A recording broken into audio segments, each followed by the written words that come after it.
ఈ రోజే డౌన్లోడ్ చేయండి. మీ ఫేవరెట్ షోస్ చూడండి.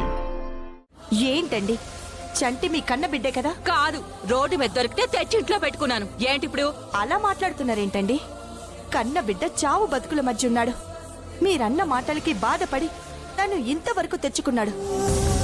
కనీసం ఇప్పుడైనా ఎందుకురా, ఏదో తల్లిగా ఒక మాట అన్నాను, ఎందుకు ఇలాంటి పని చేశావు అని తన పక్కన కూర్చొని ఓదారిస్తే తనకెంత ధైర్యంగా ఉంటుంది,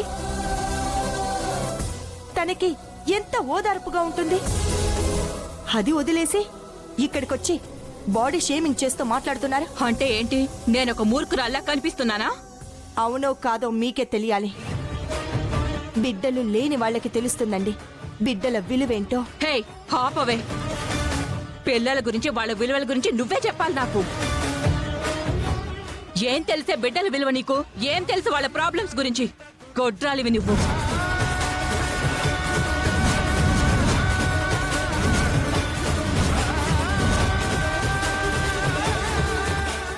అత్తయ్య, ఎవరిని పట్టుకుని ఏం మాట్లాడుతున్నారు? నేనేమి లేని మాట అనలేదే, గొడ్రాలే కదా. అత్తయ్య, ఆ మాటే అనొద్దంటున్నాను. ఇలాంటి గొడ్రాలతో చెప్పాల్సిన అవసరం ఆంటీకి లేదు. అక్షిత, అత్తయ్య గారు అన్నారని పెద్ద ఆవిడని ఊరుకున్నాను. అదే మాట నువ్వంటే పళ్ళు రాలగొడతా. ఏంటి కొట్టేది? కొడతావా? కొట్టు. అక్షిత,